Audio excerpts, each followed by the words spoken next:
Hello, dudes. Welcome back. You're watching Duty's Daggers. It's time for a review today. We are reviewing the the insanely epic and fascinating and very popular Winterbladeco Factor, a completely magnetic knife, a one-of-a-kind thing, an out-of-the-box design, and something that the knife world has never seen before. So we're going to get all into the details. I'm going to tell you what I think about it, tell you any nitpicks or negative things I can think about it. I've had this for a few weeks now and carried it actually quite a lot. This was very hard to get out of my pocket, especially like the first week that I owned it. And still pretty hard to get out of the pocket, man. I really love this thing. So, first, please subscribe to the channel if you haven't already. I would really appreciate it. And my Instagram is duties_daggers if you want to follow me over there as well. And please like the video right now. Might as well do it right now before you forget, right? And let's get right on into it. It's got some tape gunk on there I want to get off really quick. Okay, so brief history of the Factor here. So, Brian Winters is the guy behind Winterbladeco, and he started out making custom knives. There was a version of the Factor here as a custom that he made handmade from scratch by himself, and that was available. There were some prototypes, and then finally he decided to have some production versions made with these right here. They were hard to get at first, and they're still pretty hard to get. They're not like they're readily available, but there was recently a couple pretty large drops, and this is the batch 2. So the initial drop was hard to get, went quickly, and then it seems like there was more models for this second one, and I was lucky enough to get one. It's not a cheap knife, but to me, worth every penny. So this is his first production knife, and there's a few more that I think one of them's coming soon, and he has a bunch of stuff in the works. If you're not following him on Instagram, you really should be. Winterbladeco. He's constantly working on new prototypes in his garage, and the stuff he comes up with is absolutely nuts, man. Really is nuts. It's crazy.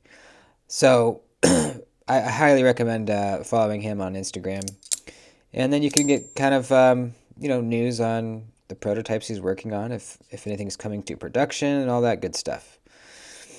So this is a knife fully operated by magnets. We have a magnetic detent, we have a magnetic locking system, and we have some very unique deployment methods. Primarily this push tab back here that you push, and it's got this little pokey deal that pushes down right in here on the blade when it's closed, and that pushes it open, flings it out, and deploys the blade. And we'll talk more about that in a second, but first of all, let's measure this baby. We got a blade length of 2 7/8. The cutting edge is about 2.5 inches. The handle is, let's see, 4 1/8. Unless you go up to here, then it's more like 4 1/4, right up there. And then overall, we are looking at just over 7 inches, 7 1/16 probably. So not a small knife, not a huge knife. I can get a obviously full 4-finger grip with even a little bit extra choked back, and then we have this nice choke up spot where you get up even further. Alrighty, size comparisons. Some Spydercos, the PM2, the Native 5.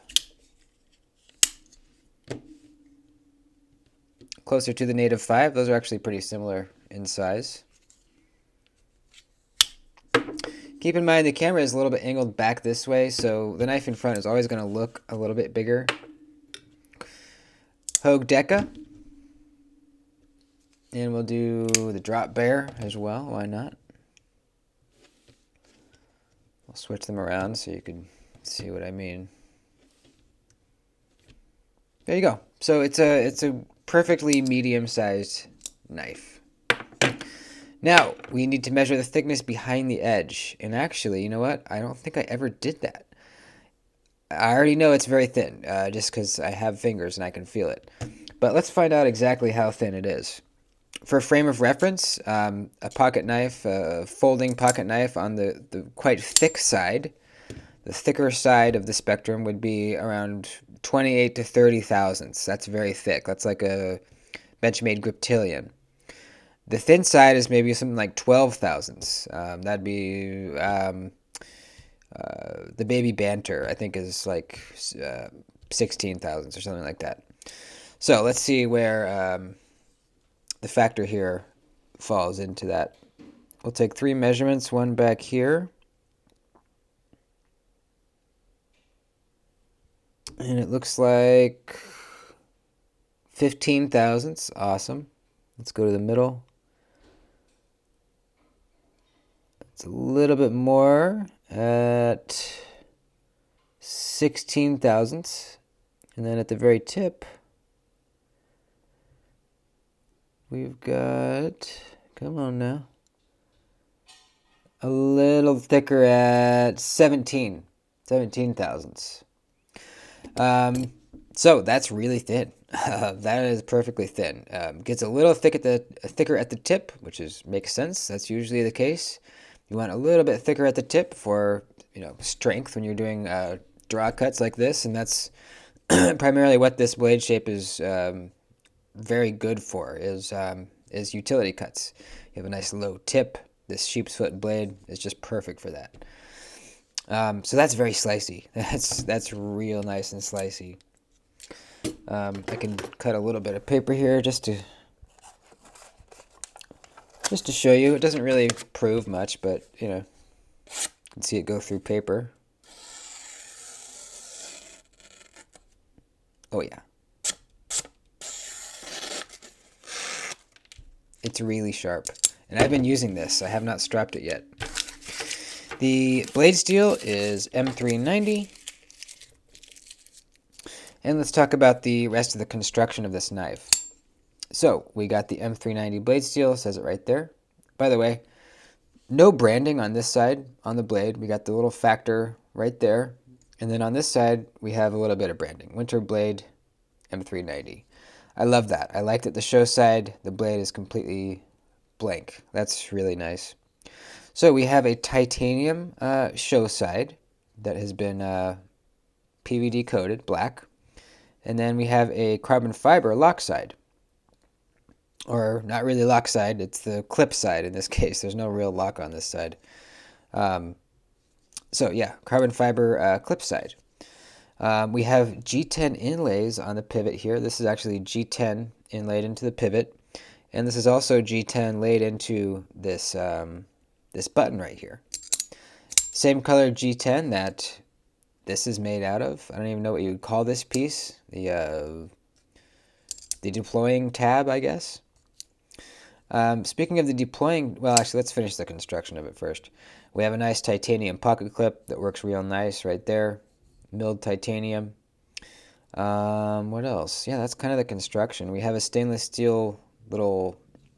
It's part of the locking mechanism, but it serves as the stop pin as well. You can see the blade right back here hits into that as acts as the stop pin. So let's talk about this thing. This is made out of G10 as well, and we have a little magnet that's inset right into there. That's what holds it in there. So it can't come out unless you pull it out. And you never really need to pull it out because it just stays in there. But it has to be able to move, so it pivots on this point right here. It pivots on that. Like we said before, it pushes the blade out. You can see it sticking out there. And then it snaps back into position because the magnet's pulling it back there. See that? Now, another cool thing is it doesn't come with this tritium vial installed, but Brian has milled out that slot for you so that you can buy a certain size tritium vial to slide in there, which I did. If you want to know the size, just go to his FAQ for the factor on his website, and he lists the exact size of tritium vial that you need to get to fit in here. I think that's such a cool touch, man. It's bright right now, but if I put it in my hand, you can see it glowing in there. It's such a cool touch, man. It just adds to the whole futuristic vibe of this knife. When you look at it, when it's a little bit dark in the room or pitch black, it glows so bright, and it just looks so futuristic and crazy looking. I really, really, really love that. I will also link the place where I got this tritium down below as well in the description. So that's that thing. And so you can deploy it with that, pushing down on it. Now there are a couple good ways to do this. When I first got the knife, I went to push this down, and that's what happened. I was kind of like, okay, well that's disappointing. I was kind of expecting it to be like snappy like a detent. It's not. It's not snappy like a detent. So what you need to do, what I do, excuse me, what I learned to do is I put my finger right above it, right up here. I build up some pressure, so I'm pushing down, and then as I'm pushing down, I slide my finger off and onto the tab. And once you get it down perfect, it deploys this thing super, super fast and super reliably. See what I mean? I'm coming off, sliding down onto it. That's the best way I've found to deploy the knife using this. You can just push down on it, but you know, it's not as reliable. It's not flying out with as much force. Now there's another way you can do it, where you put your thumb kind of halfway on the blade and halfway on the scale right here, and your finger kind of acts as the detent. You're providing pressure. You're building it up, and then you slip past your finger and you deploy it. All of these take practice, and I want to make that obvious and apparent right up front. This knife has a learning curve. It is unlike any other knife you've ever held or operated, so there is going to be a learning curve. Don't get frustrated if you get this knife and it's not exactly what you thought it would feel like, and you give up. Don't give up.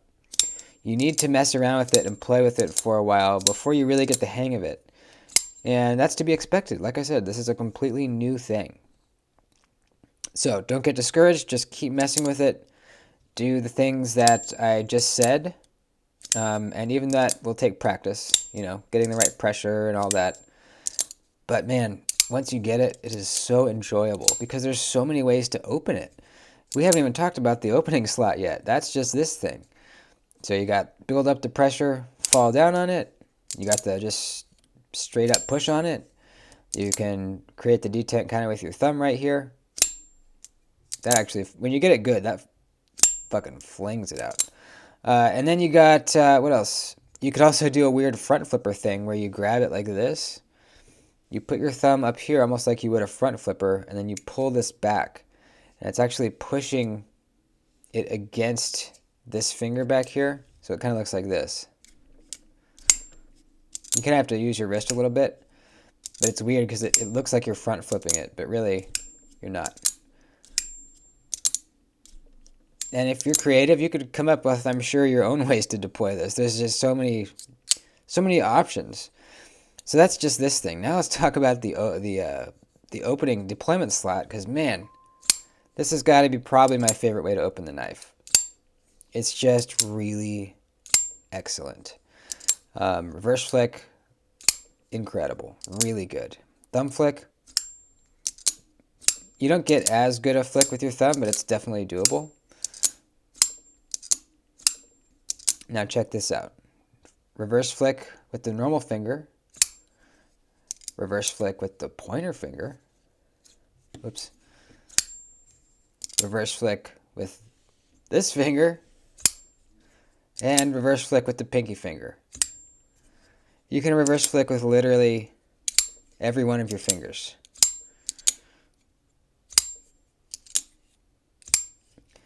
this may be the knife with the most opening methods ever. Let's see, we have 1, 2, 3, 4, 5, 6, 7. What else? 8. You can't pull down the lock and swing it out. It doesn't work like that, like a button lock would. 8. What else? Oh yeah, the front flipper one. 9.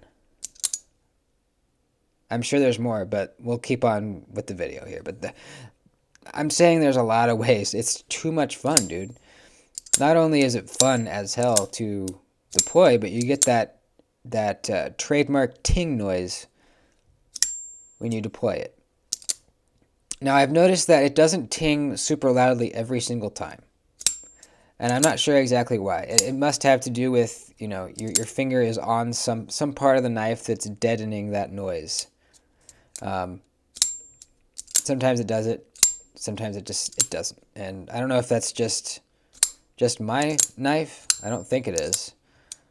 Let me know in the comments if you have one. If sometimes it doesn't ting, but usually it does. Regardless, I don't care. I get the ting most of the time, and it's a beautiful, beautiful, beautiful sound. So the fidget factor is off the charts with this guy. So those are the deployments. Let's talk about, the ergonomics. Now, you wouldn't think it would be super comfortable because we have this dip, to accommodate this plunger deal. Actually, you really don't feel it that much. I can feel that it's there, but it's not creating a hot spot. It kind of sits like in this hollow area of my hand. And, like I said, I notice it's there, but it doesn't bother me. It's not a hot spot. I just know it's there. That's choked back. Choked up, it's really not much different. You just kind of move your finger up. You scoot up a little bit. This sharpening trail / finger trail area is nice and roomy. You get your full finger in there. It's not one of these fake little finger trails. It's a full guy. Nice and comfy up here. This is a very utilitarian blade shape. Man, I've been using this so much. I use it for everything. I literally do. Now, I can't carry this at work because I'm a welder. I work around metal, and this thing is full of magnets. That would just be a nightmare. It would, all the metal dust in the air when I'm grinding would attract to the knife. It would get all gunked up in here. It would be awful. So that kind of sucks. I can't carry it at work. I probably wouldn't anyways though, because I want to keep it nice and pretty. But I love it so much that I do carry and use it whenever I'm not at work or on the weekends. This is more than likely almost always in my pocket recently. Now, I do carry other knives because I have to review them, and, I like it. I like other knives, too. But this is in my pocket very, very frequently. It's a great ADC. It really is. Now, something to note. If you have something else metal in your pocket, it will be attracted to the knife. So, just say another knife, for instance. You can see that it's attracted to the knife. So keep that in mind. I'm not sure if having other metal things around it will mess with the magnets in there. I don't think so. But I usually don't keep other metal objects in my pocket with the knife. Just to be safe. I don't need them clinking and clacking and making scratches and snail trails all over the knife, so I just don't. That may, for some people, be an inconvenience. Maybe you usually carry your keys in your knife pocket or whatever. For me, I don't usually. My keys are in my other pocket. So, not a problem. But it is a thing, so be aware of that.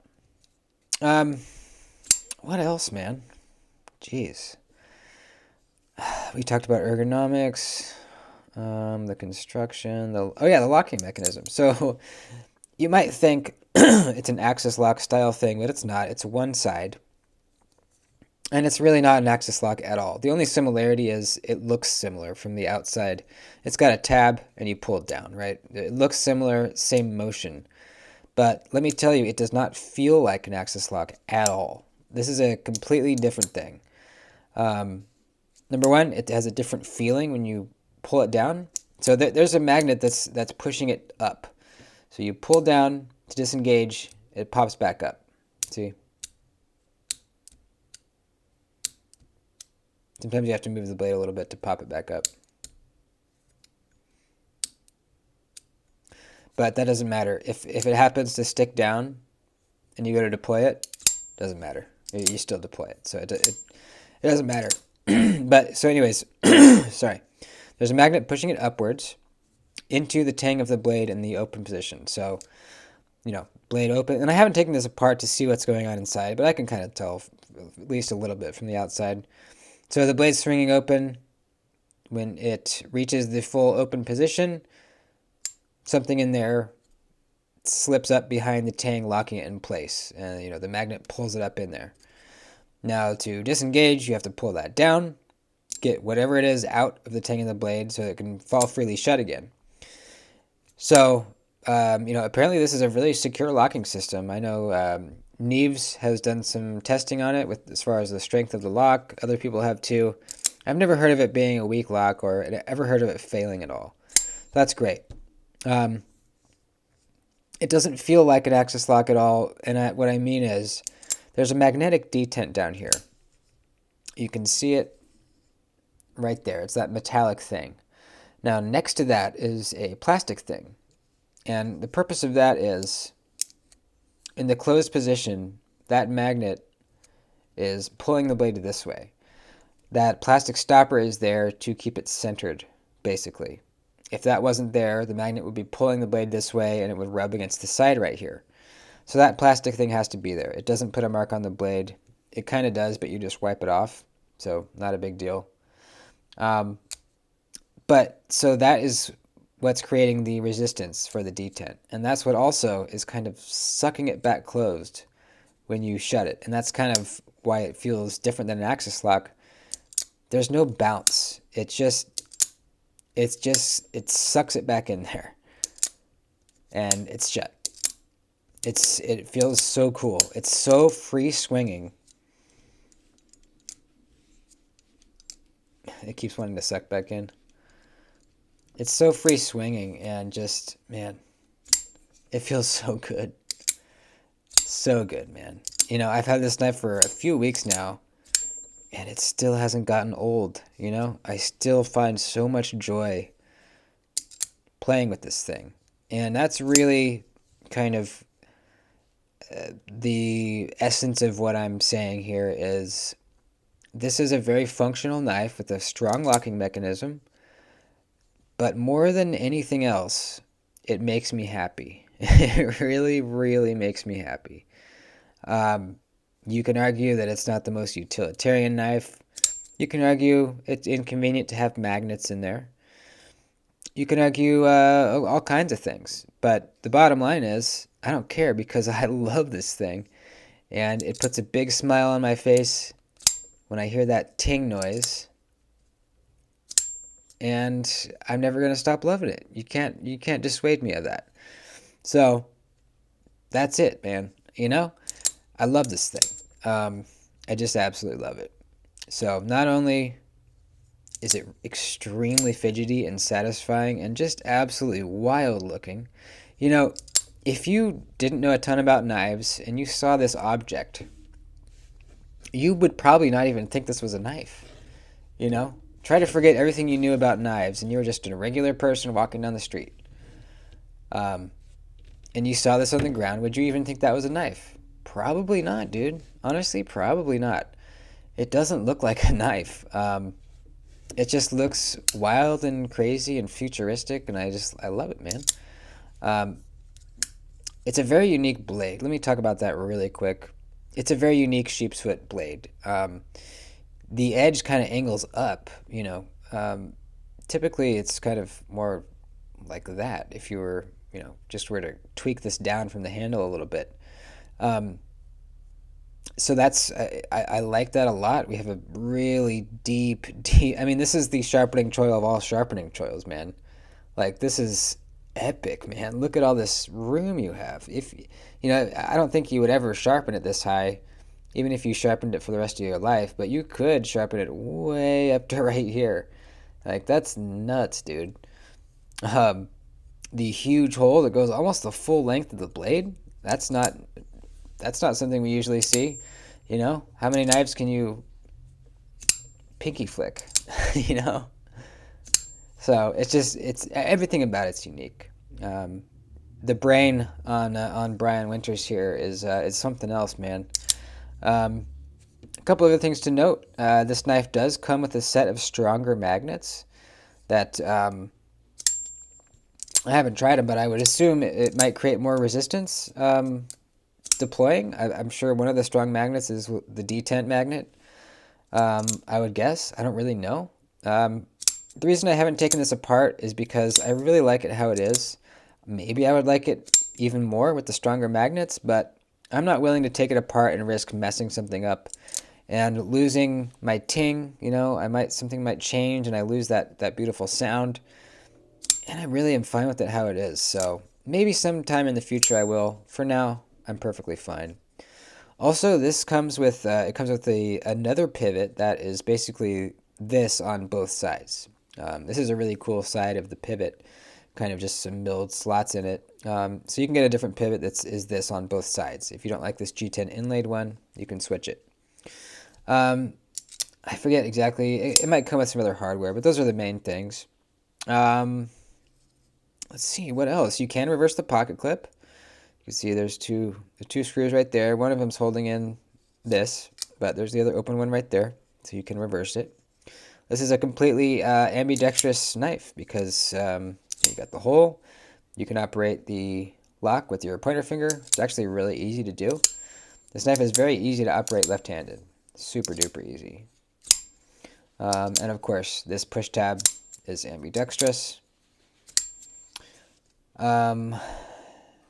Yeah, there's a few different colorways. The recent drop, I think it was River's Edge Cutlery, had a bunch of different ones. There was a blue colored one. There was just a plain tie. There was different color accents for the bar and these two G10 inlays. So, you know, if you want one, keep your eyes out. There will be more drops. He's not done making this knife, or they're not done making this knife. So you can get one. And I do see them pop up on the secondary market occasionally, so you can get one there as well. I won't be able to link this down below because it's not in stock anywhere that I know of. I will look, but it's not going to be in stock. I'll link you to the Winterbladeco website so that you can look up whatever you want on there. You can look up the tritium size if you want to get a tritium for yours. And what else, man? Did I forget anything? I don't think so. I think that's about it. Yeah, this is the most exciting knife I have seen or handled in quite a long time.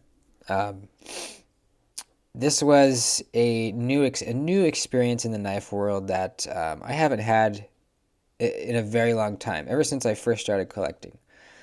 It kind of feels like, if you can remember when you got your first Spyderco, or whatever it was, but if you remember the first time that you learned how to reverse flick a knife, for me it was this knife, but whatever knife you had, the first time you reverse flicked, remember that feeling?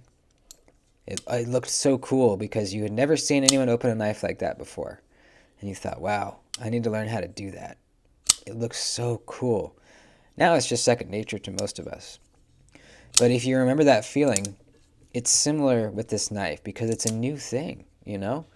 Us people that have been collecting knives for a few years, or even a year, or less than a year even, have handled so many knives that it's kind of, we become jaded with certain things just because we're so used to them. We handle them a lot. This, though, is a completely new experience. It's a new locking mechanism we have never tried. It's a new deployment method we've never tried.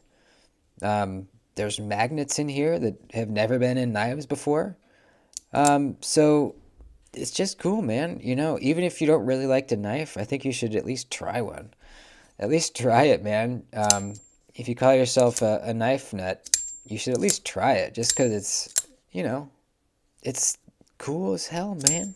It's a brand new thing. Um, so that's my 2 cents on it. Take it or leave it. That's the Winterbladeco Factor, and thanks for watching, dudes. Please like the video before you head out.